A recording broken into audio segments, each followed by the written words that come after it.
Well, here we are. And it wasn't a terrible day, at least from what I saw. It actually was pretty good. And now we have, well, more benign weather for the next 4 days or so before we get into some showers or some boomers on Saturday. Meanwhile, we've had some storms down my way here in North Georgia, and there's severe weather over parts of West Texas. We'll talk about that and much more tonight on the Joe and Joe Weather Show podcast, which you can support if you do your shopping on Amazon. Use our referral link at the top of the chat board and uh, you won't be disappointed. That's the word. You won't be disappointed. Just search for whatever it is you want to buy it, and Amazon throws us back a little bit of coin for sending you there. And more importantly, it doesn't cost you a dime. So really, it's all about the click. Okay, so you support us. Amazon throws us back a little bit of coin, and we appreciate those of you who have done that and shopped our referral link on Amazon. So Mr. Rayo, you looked like you had a decent day today overall. It was. It was a pretty good day out there. We started off the day early this morning with some fog, and it was a little bit on the damp side. But as the day wore on, things dried out, cleared out, and this afternoon, my high temperature here at Putnam Valley was 79. However, I did note, Joe, that Central Park hit 80 degrees. What made that interesting to me is it was 80 degrees, but at the same time that was happening, the dew point was 37.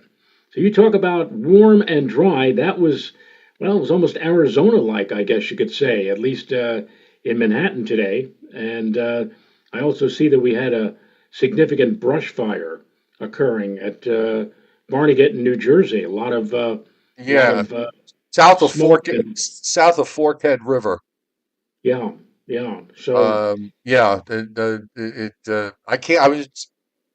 I don't have the ability. Check on UCAR and pull up the Fort Dix radar. See if you can see. Sometimes the fire shows up on the radar if it's big enough. um, Because on what I'm looking at on the radar, I can't see it. I've seen people put up images where you were able to see it. yeah, I'm trying to do that right now. Actually, you know what? I could also do it this way. Hold on. You search. I'm going to search too, and let's see if they have the. Let's go to. I'm going to go to get a northeast. I'm surprised I didn't think of this before. I Um, don't see anything on radar from NCAR. okay, so let me just see if I can. Let's see if this works.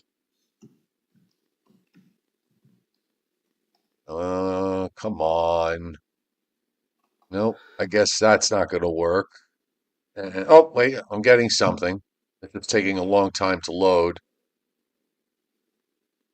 Yeah, I can't see it here either.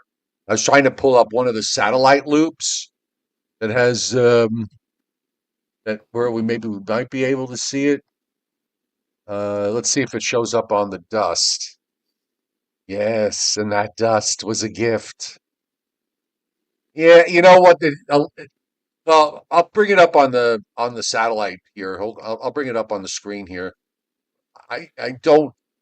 It's hard to tell because there's also probably if you look over New Jersey, you could see that there's like activity over there. Now, how much of that is you know dust, and how much of that is not, I don't know. But this is supposed to show, I mean, fire related. But you can kind of see. I mean, there is a lot of stuff there going on in South Jersey. Of course, there's a few blank frames in the loop, and that doesn't help the cause either. Um, all right, there's missing frames here, but anyway, you guys get the idea that there is something going on there with respect to a brush fire in along the central New Jersey coast. So, uh, yeah, it's bone dry, and this time of year we get that a lot down here in North Georgia, where temperatures that get up into the low 80s. and the humidity's down around 20% or less. Yeah, this is not unusual at this particular time of the year. That's why this is the time of the year up here where we see red flag warnings. Although I didn't see any red flag warnings posted today, that might have been because again the day started out so damp and slowly but surely dried out, and it got amazingly dry, as I said, later on in the afternoon. Incidentally, according to James Davidson on the chat board, over 1,200 acres so far have been destroyed in that Barnegat brush fire. Ugh. Well, hopefully they'll get it under control before. At least there's it's not another one of those days with a screaming 35 mile an hour wind. Right, That right. would have been, then that would have been a real problem. Well, it looks like right now, at least from this forecaster's perspective, that the wind's going to be fairly light over the next few days, west or west northwesterly. Maybe as we get toward the end of the week, more of a turn into the south. But as you just mentioned, Joe, nothing in terms of a roaring wind. The next chance we'll see of any kind of a significant wind around here may not come our way until the weekend.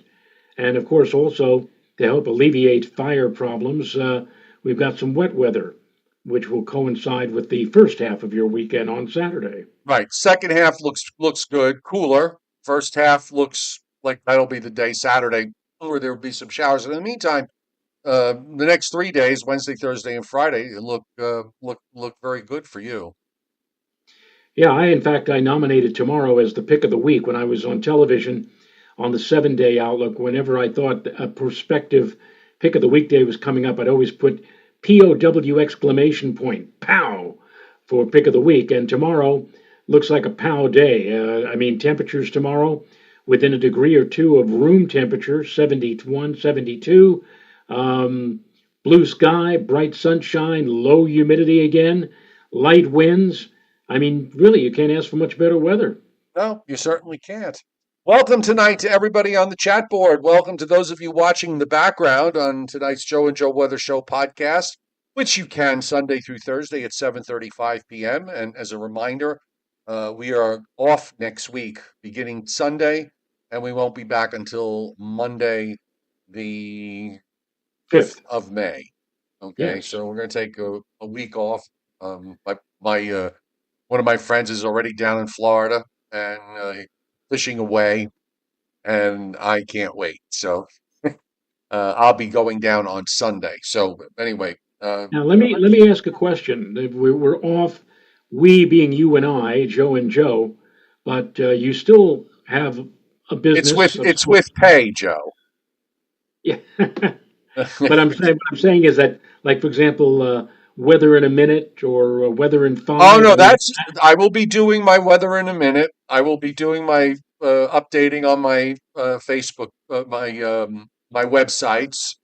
I'll be posting the links to that on my Facebook page. If the world should come to an end, or if it's on a day where it's pouring rain down in Florida and I'm twiddling my thumbs, I will, maybe tape something. But I'm not going to do just not going to do the show. I don't want to be tied to have to run and do a show at 7:35 p.m. Eastern time. Well, definitely not Sunday, or Monday through Thursday. Plus, the truth is, I mean, we're basically we take our usual 2 days every week to refresh it.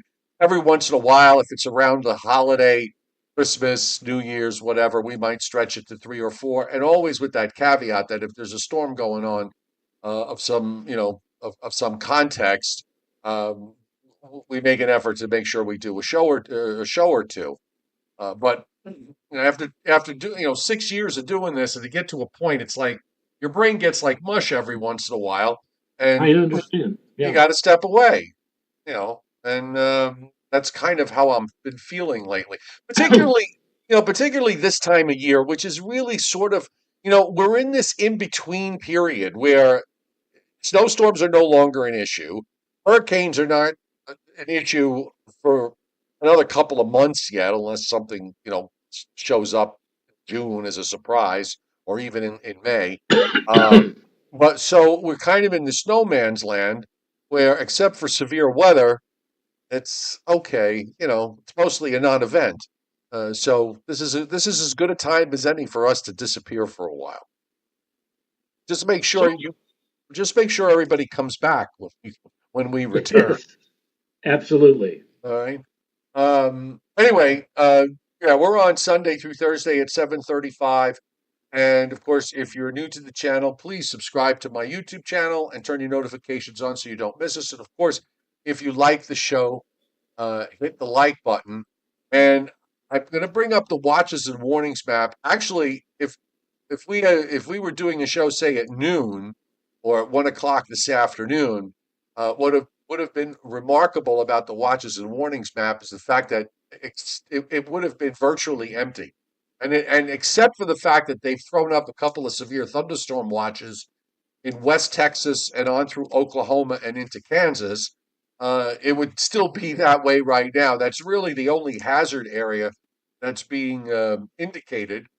Even Alaska and Hawaii are pretty much minimal uh, as far as any kind of hazards being reported. And you check out the satellite loop, which for some reason uh, there are missing frames here. So I don't want to trigger, somebody that doesn't like flashing things. We'll jump right to the radar and show you what's going on there. Nothing in the Northeast, very quiet. You've got some showers and even one or two rumbles of thunder going on in eastern North Carolina, and you can see that, and also extending up into southeast Virginia. The old cold front still kind of lagging behind, and we've gotten. I was quite welcome because it hasn't rained here hardly at all in the last 2.5 weeks. So we finally got some rain overnight and pretty much most of today. It stopped at around 3 o'clock, but as you can see on the radar, there's there are showers and even some heavier downpours that are to the west and southwest of Atlanta that are moving northeastward. So that should be coming in over me.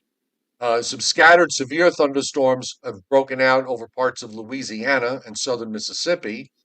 And then we go to the area in Texas where you've got these blotchy patches of thunderstorms with severe thunderstorm warnings. And there was even a brief tornado warning box that just popped up there uh, south of Lubbock. And that is all of that is slowly sliding to the east and starting to push it to up in the northern part of Texas, starting to push into Oklahoma and eventually into Kansas. We've got some scattering of showers and a couple of rumbles of thunder in central Illinois. Also seeing a little bit of shower activity back through Nebraska and into Colorado. And then there's this. I love how these radar echoes, Joe, are kind of lined up where they just literally cut off right at the Canadian border. I wonder Well, if they. I wonder if there's a I wonder if there's a political statement in there somewhere. well, I don't know. I'm not gonna get into that. No, let's not. You and I have traveled so many roads together. That's probably one road we should not travel together. The Exactly. the storm prediction center. My internet's running slow for some. Well, I don't know if it's the internet or because it just happens that it's all weather service websites that are taking their time coming up tonight. I noticed that. It's the same thing with the rap. Oh, Uh, okay. So then it's not me. It's the Something weather. is going on where all of those websites seem to be, for whatever reason, slow. All right. Maybe the person whose job it was to make sure that everything went 1, 2, 3. I'm trying to snap Right. my finger. Maybe that person no longer is employed. Well, either that, That is, either that, or maybe they switched to DSL or dial up. yeah. I wouldn't be surprised. Well, probably cost you more money if you wanted to do it that way. The Storm Prediction Center has got two big severe thunderstorm watches. When I say big, I mean in terms of the geography that they cover. One covers all of West Texas. The other one covers part of West Texas and into Oklahoma and into Kansas. The northern part of that is the most recent watch that was actually issued. about an hour and a half ago. So they're just sort of waiting for the cells to fill in over there, which they probably will. The marginal risk pushing up into northern Illinois into Iowa. Also, we've got a marginal risk that runs from Louisiana northeastward through Mississippi, Alabama, North Georgia, and into North Carolina. Marginal for an isolated severe thunderstorm there. Now, for tomorrow, and of course, now I have to sit here and wait for the circle of death to go round and And round and round round and round. and Yes. round. Well, while it's going round and round, I'll switch over to the preloaded WPC rainfall forecast. They still got a half to three quarters basically from central New Jersey up to New England, back to Pennsylvania and into the Appalachians. Also in eastern North Carolina and South Carolina, across Tennessee to about me. And then it really picks up to about 2 to 3 inches in some areas from north central and northwest Texas, northeastward through Oklahoma, Kansas, Nebraska, and Iowa, and also half to three quarters in some patchy areas of an inch and a half through the northern plains and back up through the northern Rockies. Minimal precip, really, a quarter to a half inch or less, basically, in the Pacific Northwest, and more of the area has no rain at all when you look at this, and there's also no rain at all in the Southwest and very little rain in Florida. So this is for tomorrow from SPC, pretty much the same area as today. The slight risk is a smaller area from in West Texas down into Southwest Texas, but I got a feeling that they'll probably expand that tomorrow overnight or tomorrow morning further north. And the marginal risk continues in parts of southeastern North Carolina into South Carolina and South Georgia. The tornado risk is probably just that area. Well, even here, okay. Yeah, they're running slow. So we'll forget the tornado risk. We'll come back to day three and we'll go to tropical tidbits, which is working wonderfully, thankfully. And there's no big storm systems anywhere. We were talking last night about the fact that the west southwest flow across the United States has got these little ripples through it, and they're playing out in the plains and across the deep south and into the southeast. Uh, and there's no real high pressure in the northeast. It's just a sort of very benign pressure pattern that continues for Wednesday. There's a little blip there that goes through upstate New York early Thursday morning. Another little blip that goes through Maine and New Hampshire and Vermont Thursday night into early Friday morning. But everybody else is fairly dry. And then as we move on into the weekend, this is where it starts to pick up, where we've got this approaching cold front with a low that comes out of the plains and runs through the Great Lakes and up into New England. And it's going to be another one of these warm front, cold front deals. So we'll have to see how the warm front sets up and how far north it gets, but there'll be some showers, maybe a few rumbles of thunder in the warm sector. But it moves along, and then there's a nice high. Actually not a shabby looking high that's coming down for Sunday, next Sunday, the 27th. And that settles into the eastern part of the United States. And after that, you got a couple of systems that are rumbling through the Rockies and Plains next week, and eventually into the Great Lakes. Another front coming. This is for Wednesday, the 30th of May, with some showers and storms. And then that goes by. There's no one of the things that I like about this pattern coming up for you anyway is the fact that Progressive. it's progressive. There's no onshore. I mean, there's going to be, Saturday to an extent, there'll be an onshore flow. But for the most part, there's no gloom and doom type scenarios that are setting up here for the Northeast or the Mid Atlantic states, and that at least allows you to string together 3 or even 4 nice days in a row. And I'd like to be a little bit more positive for Frank Scalera, who on the chat board is asking us, Joe. He says, "Do you think Saturday it'll be a washout? Because in the morning I want to finish up power washing." Well, Frank, if you do power washing on Saturday, you might, and I put that word in quote marks, you might have a chance to do it maybe later in the day Saturday.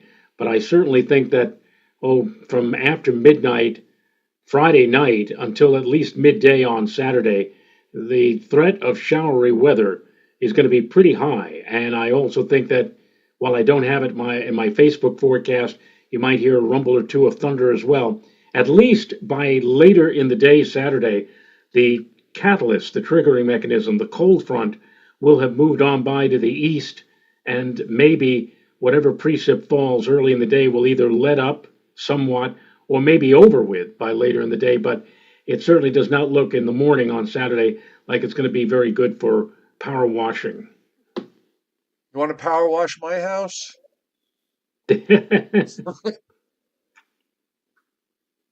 I mean, I could I stand always it. say to my son, I've you got know, high I, windows I can't reach. I You know, say to myself, and you're not too far behind me, Joe. At my age, you know, I've never had the luxury. I've never had the luxury of actually hiring somebody to do such things as, the lawn work, or do stuff, outside of the house like oh, power you have washing. Mrs. Rayo to do all that. Well, Mrs. Rayo does some of the, in fact, she does the power washing. Well, I was going to But I say mean, she I'm power. the guy. He fixes I'm the guy who's on the chainsaws. tractor. I'm the guy who's on the tractor, and Right. on the tractor, which I'm probably going to pull out for the first time this season tomorrow, and hopefully it'll start up. But on the tractor, there's a little window there that shows how many hours I've spent on that blankety blank thing. I've spent over 700 hours. But consider this, that if I were to hire somebody to do that job, he probably would charge minimal 75 or maybe $100 per hour. Now I've been on that tractor for 700. Let's see, That's about 4 weeks. That, 700. that's a little over 4 weeks. If you were to sit on that tractor for 4 weeks straight, you'd get to 700 hours. So now, if we say $75 an hour, and of Right. course that might have been way back when I first got the house or bought the Right. house here over 20 years ago. I'm sure it costs more per hour now to do that. But $75 an hour at 700 hours, that's $52,500. And the Over tractor 20 cost, years. and that the tractor cost, I think, 15 or $1,800. So that machine has paid for itself more, far more than anything else. That's I've been so. by, I go every once in a while. I go by Tractor Supply. You know how expensive those tractors are now? No, how They're like expensive? they're like 5, 6, 7,000. Really? Oh yeah, they're And I have expensive. I have one of the I have one of these purported. At least it was when I bought it. Top of the line. I got a John Deere Oh yeah, tractor. those are the best. Yeah. So, well, anyway, that's life in Putnam Valley. Right. Well, you know So what? if you can find somebody, but it's Mrs. Rayo here that usually does the power washing. So maybe if you want somebody to power wash, I'll send her down to your house. I'm sure And she's packing already. well, I tell you, she really cares about what goes on down your ways, Joe. If you're into some kind of a weather watch I mean, it's on her iPad, and I'll be still getting myself ready in the morning in the bathroom or whatever, and she'll knock on the door and say, Joe is in big trouble. He's going to have heavy thunderstorms today, or Joe's going to have Meanwhile, a wind meanwhile, or whatever. she'd say, "You know what? The metal flagpole, Joe, it just fell outside. Could you go out and put it back up? Even though there's a, don't worry about the thunderstorm that's going on right now. Just go out and put it back." Oh well. Oh well, let's do Briller Uh, Jeopardy. Briller Jeopardy tonight, and I think we've got an interesting Briller Jeopardy. I think this one was done just for you, Joe. Over me. Just for you. It is an I Love Lucy Briller Jeopardy. All right. Well, if unless the questions are really really difficult, this won't last long. But go on. Okay, so this is for primarily for Joe. but I'm sure the chat We'll board let the can. chat. Well, of course, the chat board is still, always there to participate. Harold Olson, no, we did. Or maybe we did power wash when we lived in Levittown. I don't even remember anymore. I kind of blanked out that part of my life. All right. Question number one, Joe. What was the name of the play Lucy wrote that she hoped Ricky would star in? Oh, you mean the Pleasant Peasant? No, that's not the name of the play. Not the play. Oh, yes. Play. Yes, I know the answer to this, but let's see if I guess the chat board's probably not going to know this. The Pleasant Peasant was the operetta. The play was A Tree Grows in Havana. That's it. That's it. And here's one. This is a drop in the bucket for My you. Bean Locata uh, Number two. Where was Lucy Ricardo born? in West Jamestown. West James, not East Jamestown. Now, West West Jamestown. Jamestown. Yes. Now, By the way, yes. and we've talked about this before, but it's worth another mention because we've got new people that are on the chat board now that may not have been on when we talked about this before. If you ever, I mean, if you're into old TV, and you ever get an opportunity that if you go to, no, for Stenopedia, it's West Jamestown. But if you do go to Jamestown, New York, in southwestern New York, and visit the I Love Lucy Museum there, it's really really cool. Uh, they have part of the set in there, among other things. It's really very interesting. And then you can go over. It's a short drive over to the cemetery where she's buried. In fact, they've got hearts. When you go into the cemetery, Joe, they got hearts, and you have to follow the hearts uh, Wow. to go to where the grave is. I have got pictures somewhere, um, of I took pictures when I was up there, so uh, I won't be able to find them now because it'll take me a while. But yeah, if you ever get to Jamestown, New York, be sure you go to and Jamestown, New York. The actual the town itself. I mean, it kind of still looks like it probably did in the 50s. I'm sure that the museum or the tribute area for Lucille Ball is probably the main attraction in that town, Oh and yeah, I'm and sure they then must I get think they have a festival every year.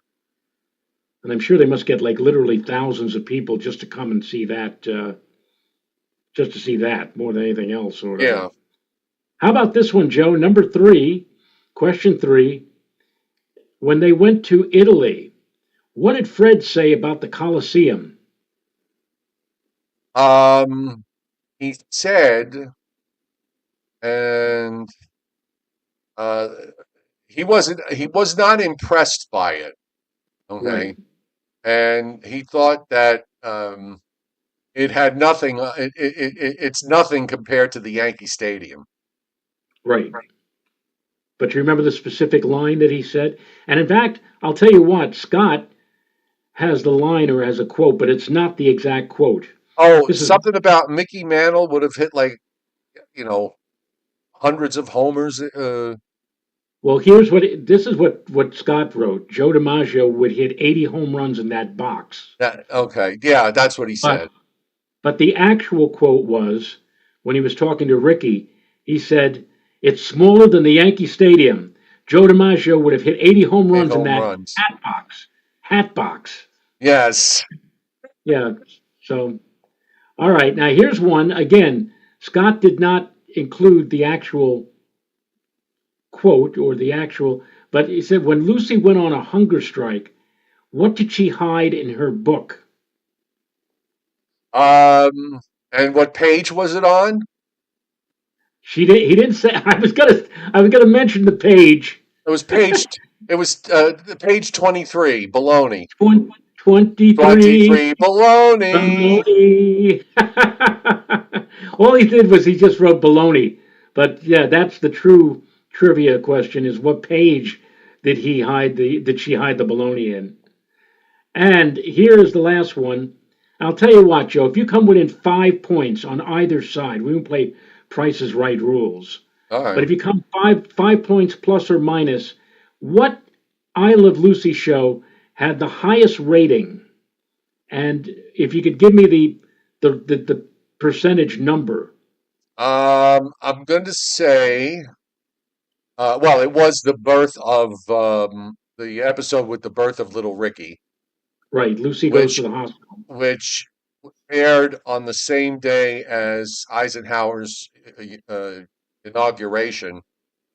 So it actually in a lot of in most newspapers it was the front story above the Eisenhower inauguration. Exactly. And Yeah. I'm gonna say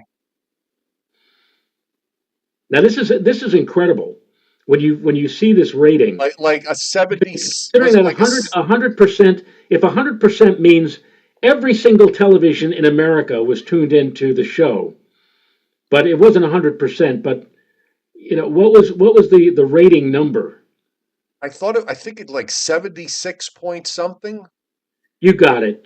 Well, you don't have it exactly. 73.9. 70, I was gonna say seven. I try to remember if it was either 73 or 76, and I went with the six. But yeah, it was yeah, 73. Unbelievable. 73.9% of all TVs were tuned into that one show. And I think one newspaper headline, or maybe it was the title to a newspaper column, said, "The country got a man, Lucy got a boy." Right. The country, of course, having voted, or the country, there was inauguration day, as you pointed out. So it was Eisenhower's inauguration in '56. And I Lucy, found by the way, I found the so this is in the what was it, Lucy Museum. 53? I think it was I, 53, it was 1953. 53, right, Yeah. 1953. So this is the some of the pictures that I took in the from the in the I Love Lucy Museum in Jamestown. So this was the bedroom, and this is Wow. what the set looked like. This is an aerial view of the set, and here's the Club Babalu, okay, that part of the set. And if you just let me go back a frame, so here's the living room, the bedroom, then the nursery, okay. So that's what the set looked like. If you were sitting in the audience, up above, you this is what you would see. And they also this was the Hollywood set when they were in Hollywood, Right. the hotel set, and you The can see hotel it set. there. Now, Yeah. did they have like a stuffed mannequin of Bobby, the No, they bellboy? did not. Um, so here's this thing about Bob Carroll Jr. Yeah, the Queen of the Gypsies necklace from the Pleasant Peasant. And here's another shot of the living room, and you can see the kitchen behind it. And here's the living room again. And now here's the kitchen from I Love Lucy. And that's all there. And this is what it looks like on the outside in Jamestown, the Desilu Studios. They got the sign there. And they had, of course, a shop where you could buy all sorts of things. And then there was this portrait, and there's a dress that she wore. And there's a portrait. There's beautiful portraits that they had. The one of Lucy and the other one here of Could you give me Desi sharing capability? Yeah, sure. Hold on a second. Um, yeah, here we go. See what happens when there's no weather going on? This is Go what we have ahead. to You go. talk. All right. Hang on. I'm going to make this larger. This full screen. This can you see that full screen? Yeah, one second. I'm just. Yes, I can. Okay. This I read in a book about the history of I Love Lucy that when George Reeves, who played Superman, made a guest appearance on I Love Lucy, they wanted to have him come dramatically, have a dramatic entrance. Right. Now, in order for them to do that, when he was on the TV show as Superman, when he flew into a room, what they did was they set up basically the equivalent of a sliding pond. And so George Reeves would slide down and he would enter the room feet first, Hmm. boom, like that.